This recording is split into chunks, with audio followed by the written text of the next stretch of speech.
A very good afternoon and welcome to MGD TV and specifically on the PowerPoint show. My name is Jacob Junior Mungesi. It is our Wednesday, 8th of May 2024 and the weather outside is very okay. It's warm and I think to people don't like the rain. It's real favoring and so nice. Only that it has been a bit raining so heavily throughout the week or the few days we've had past this week. But it's good that now we can get some good warmth. Otherwise, you're welcome, and for those who are always following, I say thank you so much and always for keeping it at MGD TV.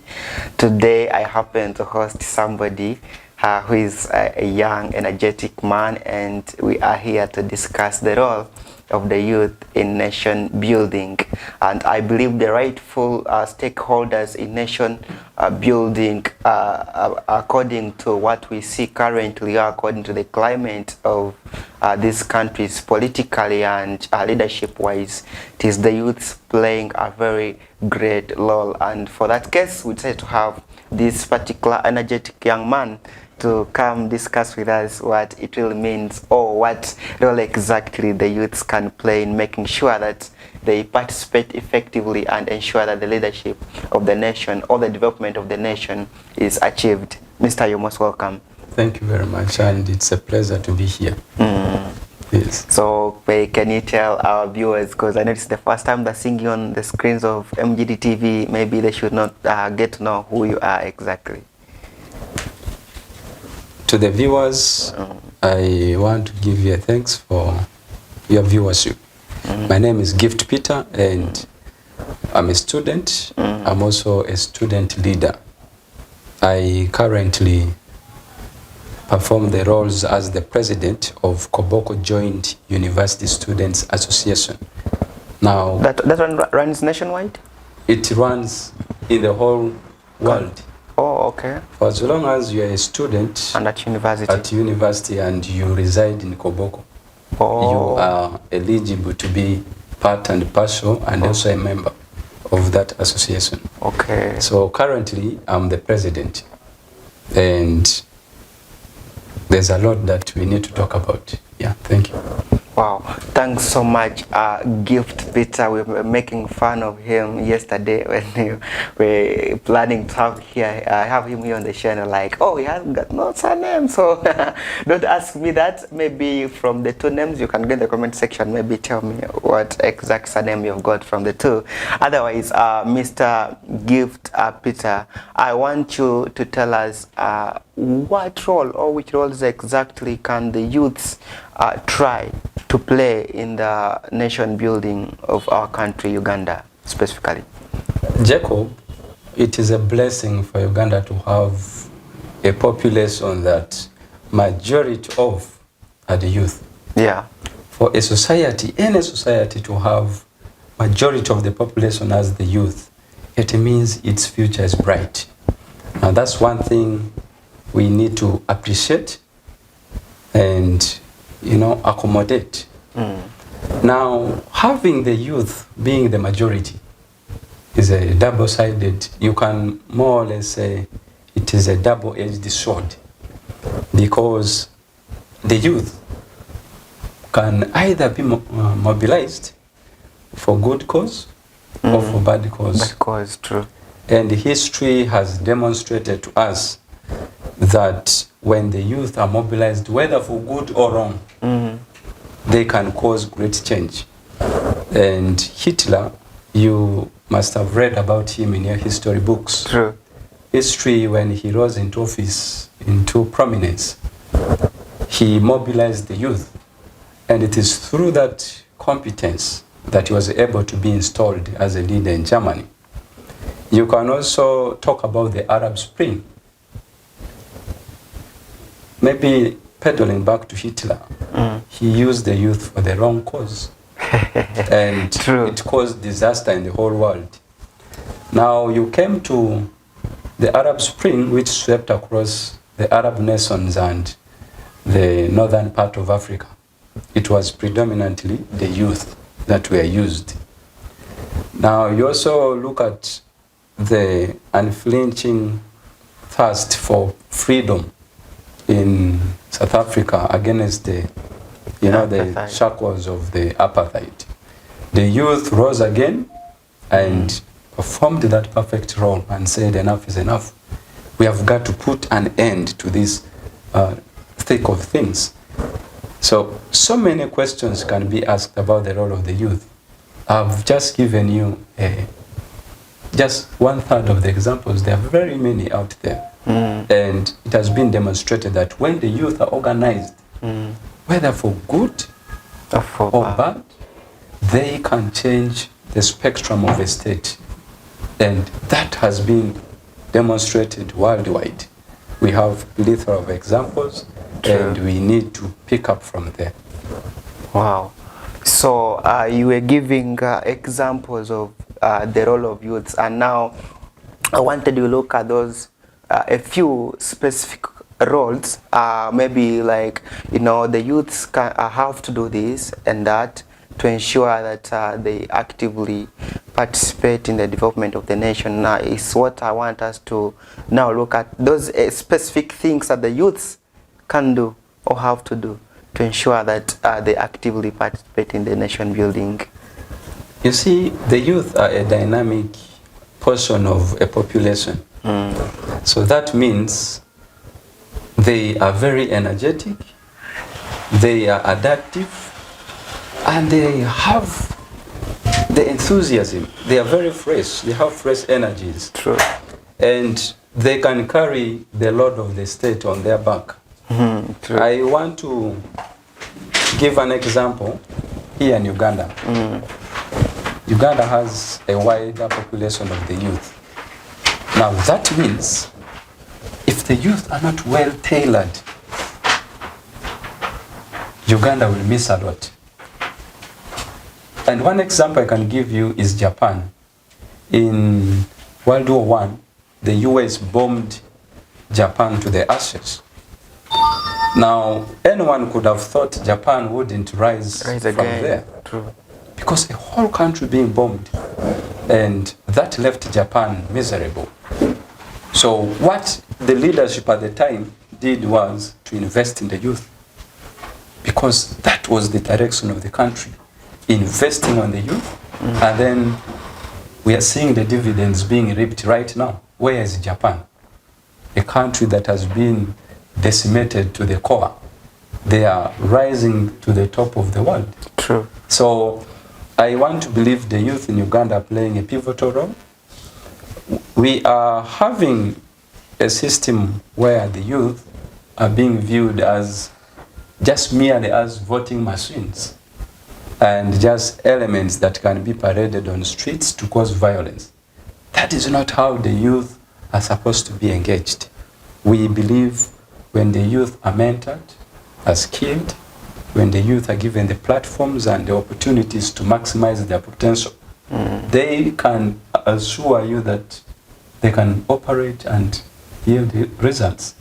So our role is to make sure we stand on rooftops and tell these people that the youth also have a say in the politics of the country. We've been told that the youth are the leaders of tomorrow. That narrative is not true. The narrative is not true. Even today, the leaders that can cause change can be youth. That narrative is meant to divert you and make you look like you should wait. But we have leaders who are old enough and are not performing their critical roles.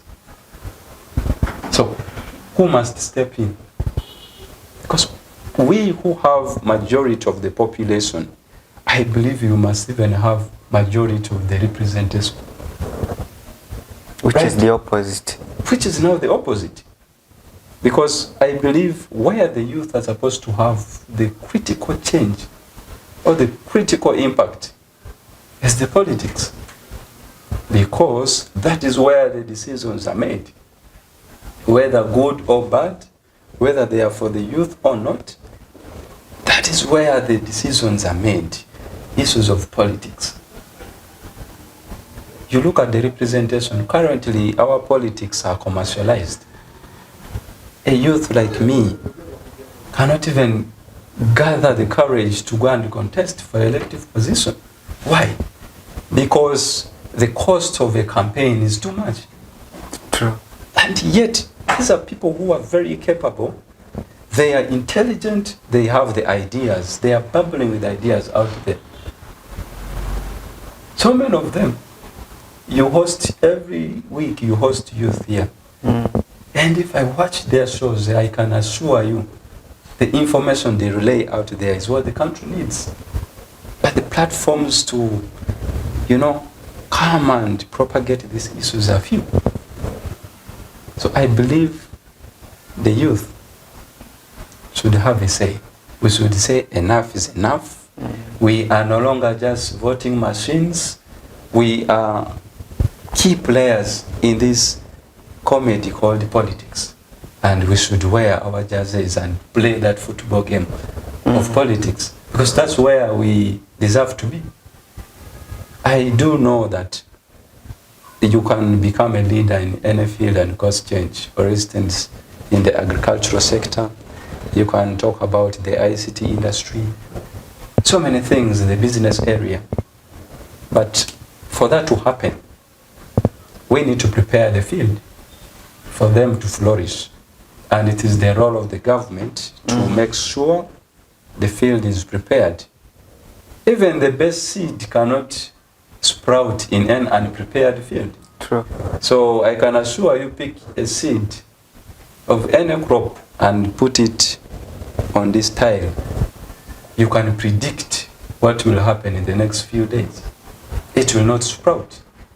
Put that seed in a good fertile ground, you'll see the effects. So we need to give the youth the platform for them to exercise their full potential. That is all I can say. Wow. So the fact that the youths are stakeholders in national leadership, do you feel the representation that we have, according to the provisions now in the national politics, that we only have representatives, youth representatives per region, that we have youth representative in the central, northern, in the parliament, which is the center of decision making of this country, do you feel having only those regional representatives is enough for the youths to actively have a say in the decision making of this nation? I want to reiterate what I first told you. Parliament is the boiling pot of all the laws, all the policies that this country has. Now that means the youth who have 75% population in the country, if they are not well represented there, you know what will happen. Back to your question. We have a system of representation. In a district, you have at least the woman member of parliament that is gazetted for nearly every district, actually all districts. That one is a good course in the right direction. We are saying the MPs must have a say on the part of the youth. Currently, the youth are represented regionally. So for you to contest, me who comes from Koboko, part of northern Uganda and West Nile, I am represented by one MP who represents the entire northern Uganda. Very many districts. Very many districts. Very many. And first of all, this youth here is paid the same amount of money as the woman MP representing just a district. Then someone representing only a district is paid. Okay, just even a constituency, yes. Exactly. Now you can see the discrepancies. You know the cost of election. Yeah. For you to contest, you know how much it is needed for you to, marshal up and yield results. A youth who is just fresh from school like me, I am therefore handicapped. I cannot afford to campaign in these whole districts. That is how terrible it has been, campaigning in these whole districts. And also after I've gone through parliament, after I've succeeded in that election, I have to represent these magnanimous districts in the region. There are very many. And I receive the same pay, the same privileges as that person who represents a constituency. That's how unfair this system has been. I want to argue that we should scrap at least one seat, parliamentary seat in a district, and install that seat of a youth in every district. Every district must have a youth MP.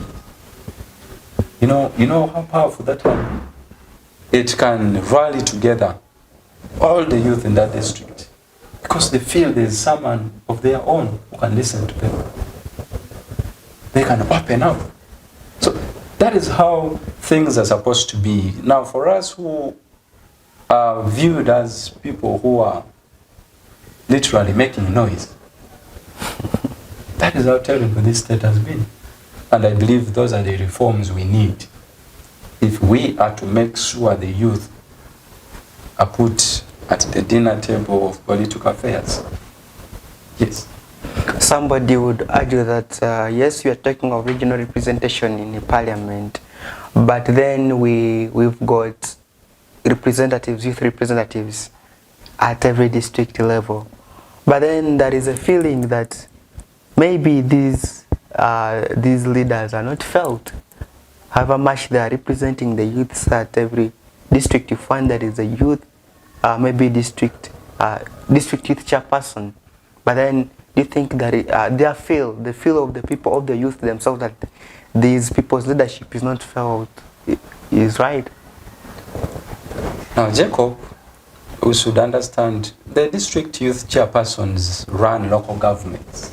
Yeah, true. That is their job predominantly. And the constitution is clear. The local governments are supposed to implement policies of the government. Policies tailored towards making change in local governments. That's what the local governments are supposed to oversee. See to it that their services carried out in the district. See to it that, those who are employed to work for the people do their job. And government policies are implemented at the district level. So that in itself is not enough. In other words, why do we have MPs? Why do we have MPs? Because there are matters which are beyond control. So you need these people to go and fetch the information, bring it to the floor of parliament. So I believe the youth must be represented at the district level. Because we, sincerely speaking, we have the majority of the population. Even if I go to your district, youth make the majority. My district, youth make the majority. Why don't we have representation, which is key? Why? Because the direction of this country will define the mode of action. If you are seeing the youth are not being prioritized, even in national politics, what does it mean? So as youth, I believe we have to put ourselves in the forefront. We are the foot soldiers and vanguards of progress. So if we hold our guns back, little progress will be felt. And for us to be effective, we need the government to chip in. Now those are the platforms for us to prove a point. For us to put a strong case that we too matter. That we have a point, that we have a muscle that we can use in the running of the state. Because it has been demonstrated worldwide that when you empower the youth, they are capable of creating the change you want. Tell me any company that has improved social media that has been created by someone old, if not youth. Mark Zuckerberg, that one of Facebook. Yeah. He was at college. A typical youth came up with Facebook, and the world has never been the same. Bill Gates came up with Microsoft. Now those are progresses that we need to understand and emulate from. When you make a good system, the youth will sprout and cause change.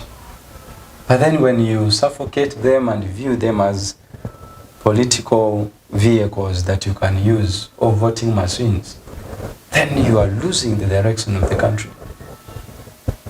So don't you think now the blame now, according to the statement you just made, goes back to the government system of handling youths and maybe the education system? That can be a part of the blame, but not entirely the whole blame. Because even as the government is making strides in making sure that they place the youth to the center of issues, the youth themselves must be organized. Those who usually create change are those who are organized. It is said that the world listens to those who are organized. So the youth who are organized, it has been demonstrated that they are capable of creating change. If we are disorganized, we cannot create something meaningful.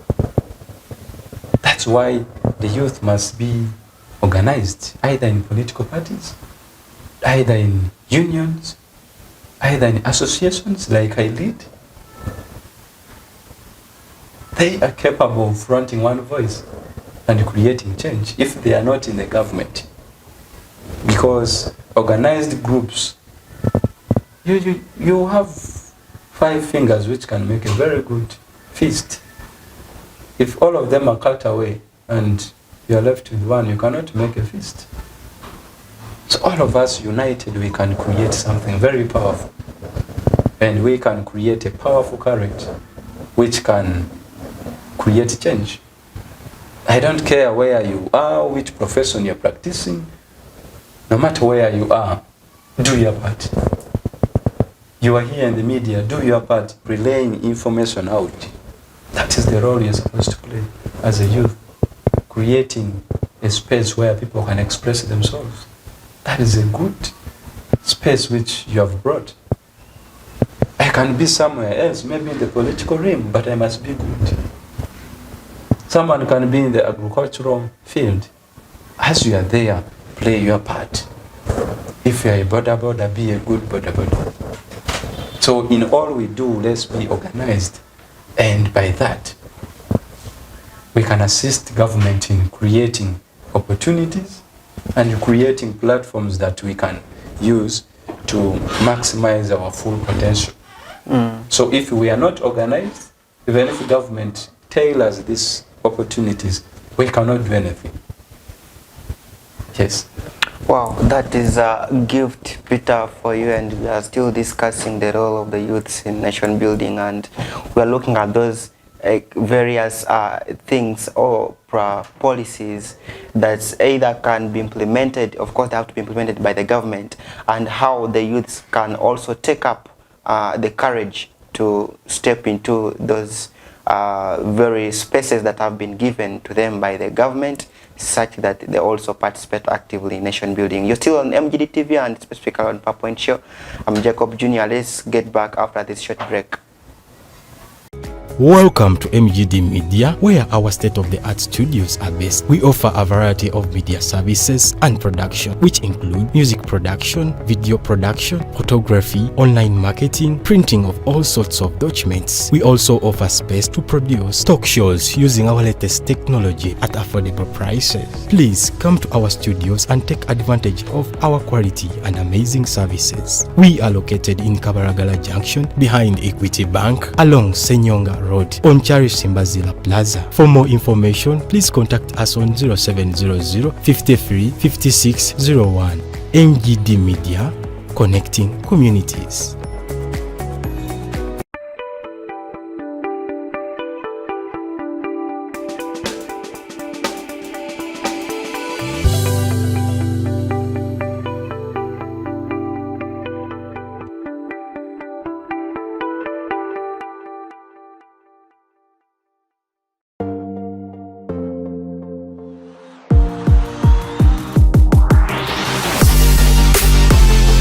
We'll be back from that short break, and you're still on the PowerPoint show here on MGD TV.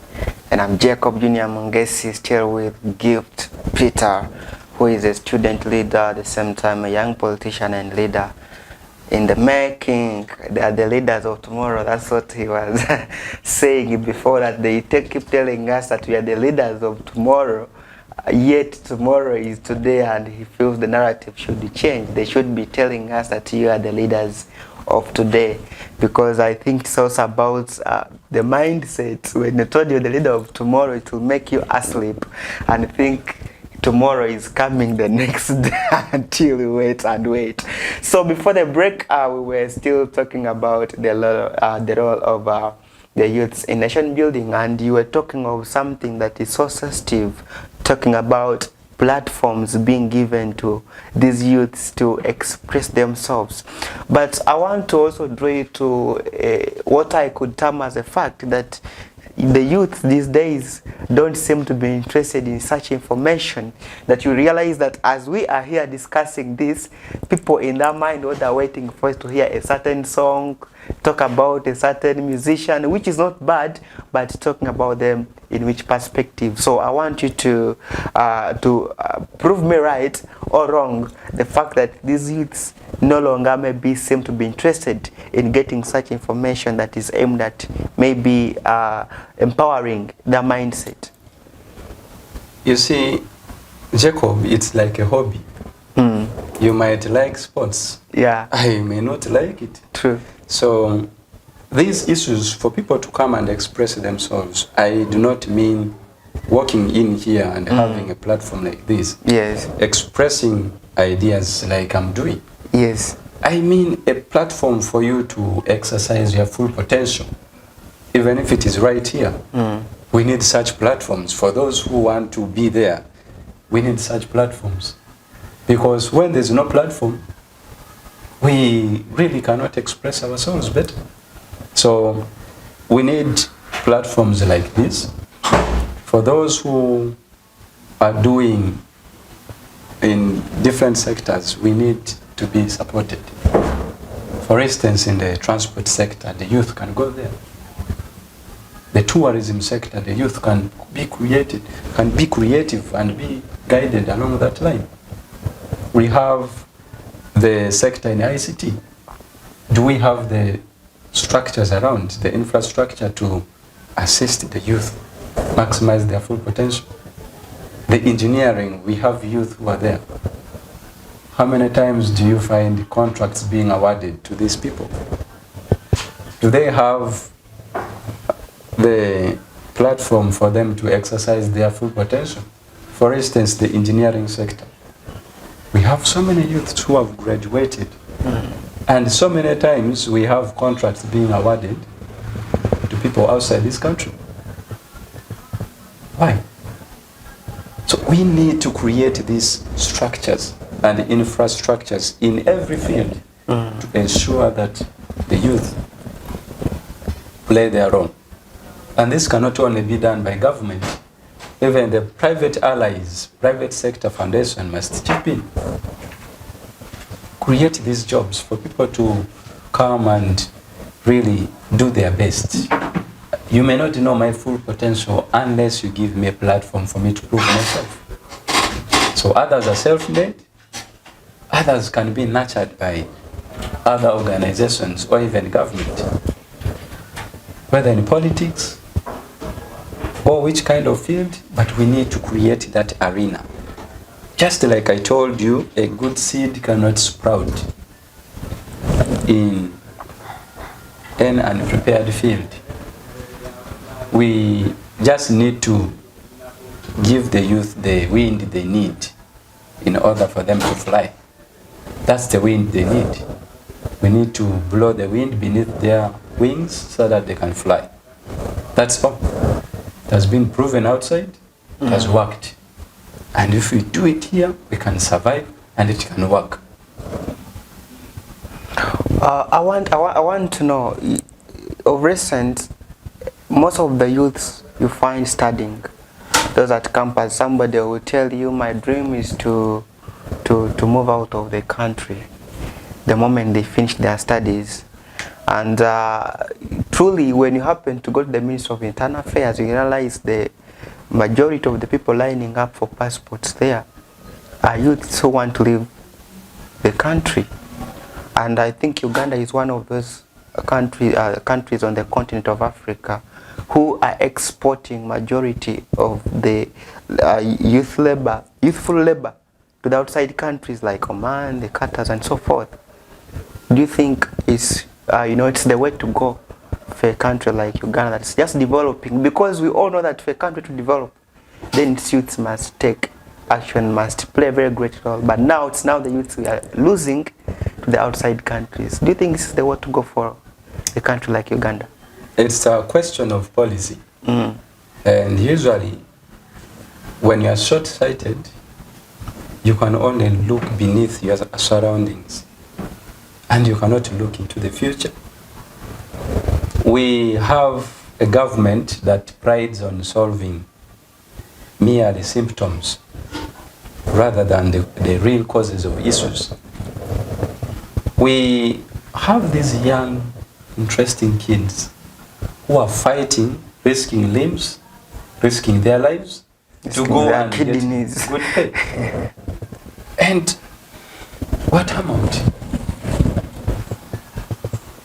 1,900,000.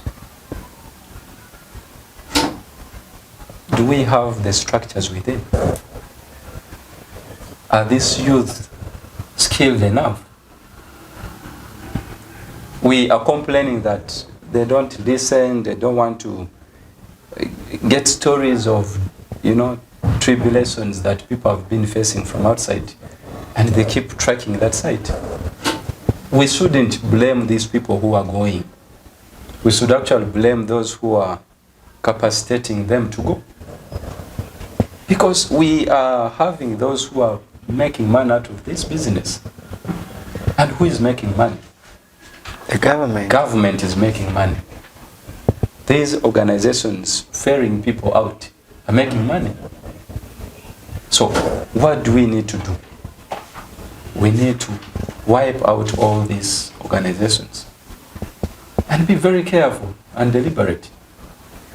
Because look at the people going out and look at the money coming in. Carry out cost benefits analysis and see if we try to stop these people and we train them and scale them and provide them the initiatives and opportunities for them to thrive here and make their own businesses. But if it happens, how it will translate into the booming of the economy? We are not looking at the future. We are merely short-sighted. So I believe government is deliberate in these things. How can you say it's deliberate when just a few days ago, when we were celebrating the Labor Day, the president was so much against the issue of people moving out of the country that are going to look for jobs, and he said jobs are here in Uganda. We have the jobs, but the problem is lack of vision by the people. You see, the president has become like a pastor who goes to church and preaches about this and that. Speaking, the president is the head of state. If he is going to lament and does nothing about it, then who can do it? The Parliament of Uganda, where laws are supposed to be made to regulate these things, they are paying deaf ear.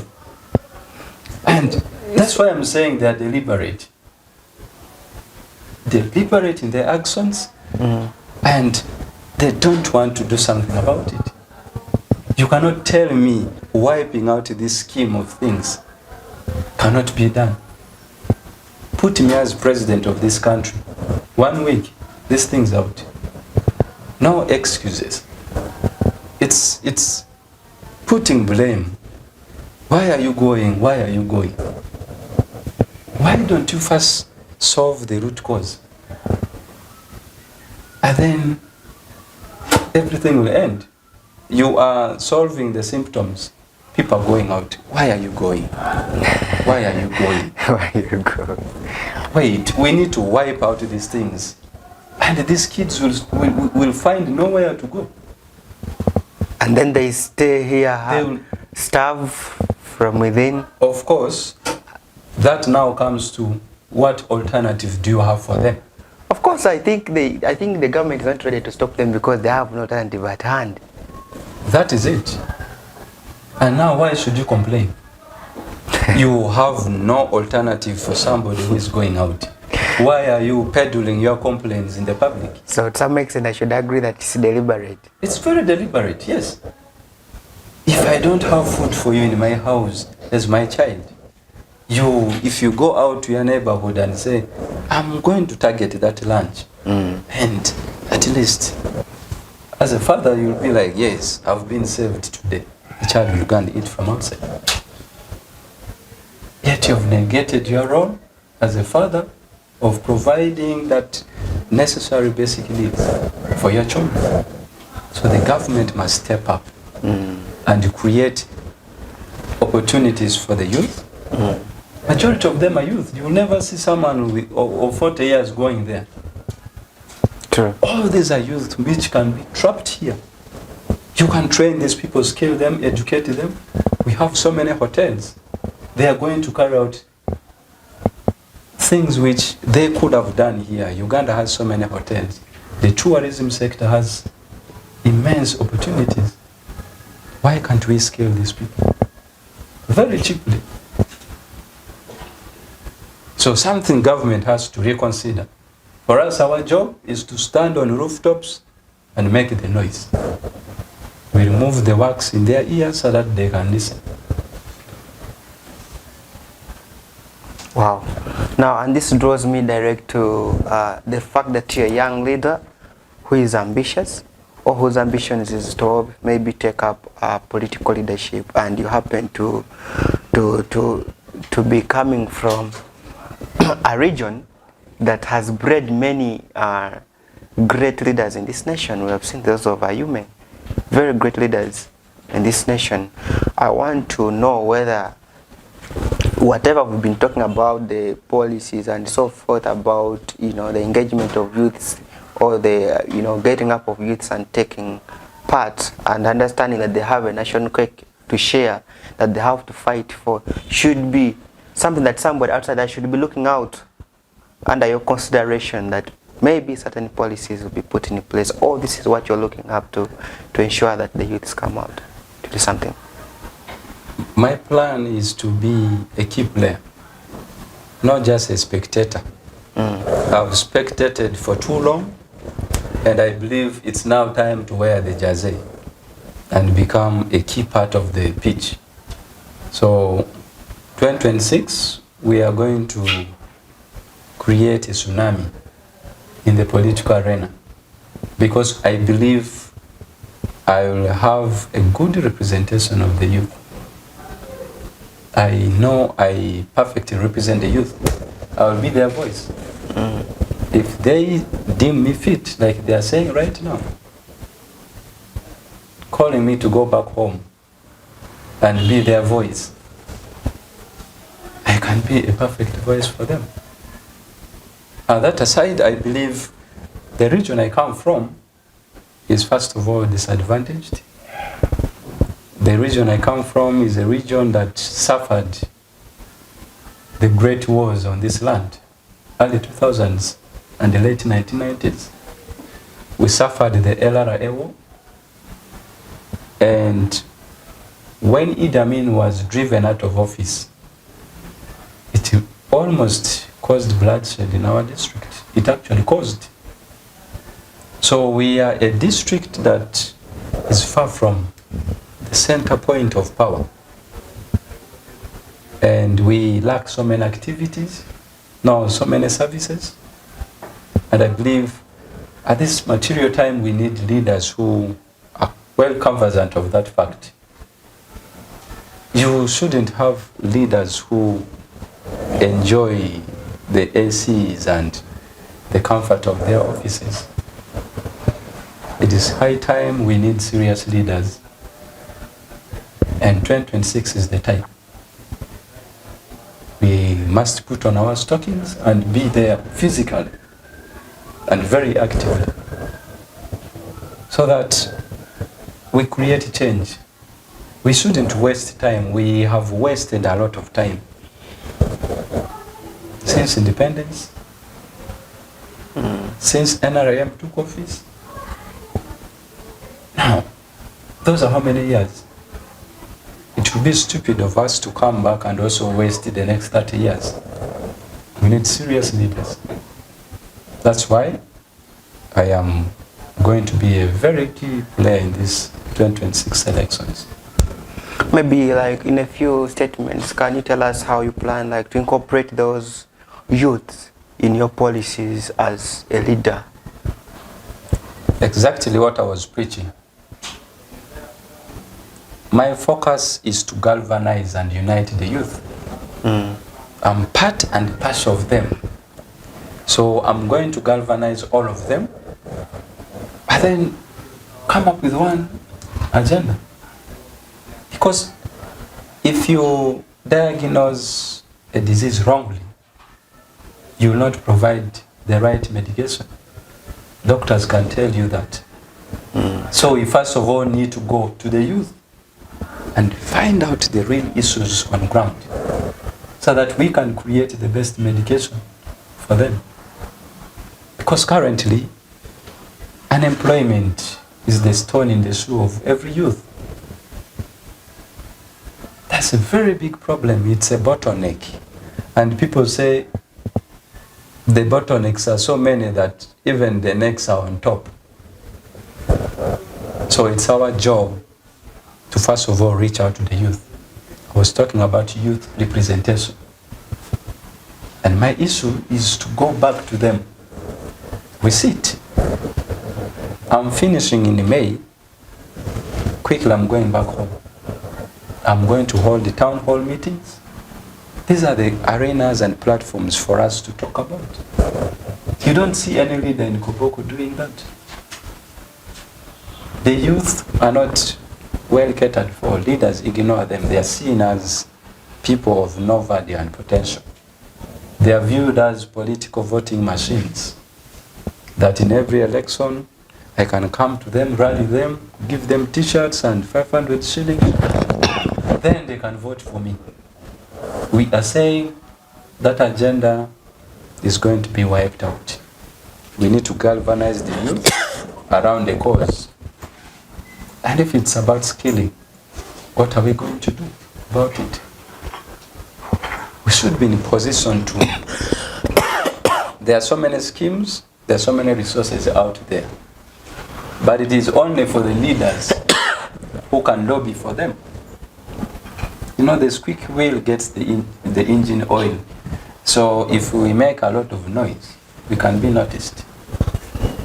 So my job is to galvanize the youth, find their real issues, and then come up with the policy and agenda for them. That's all. Okay, wow.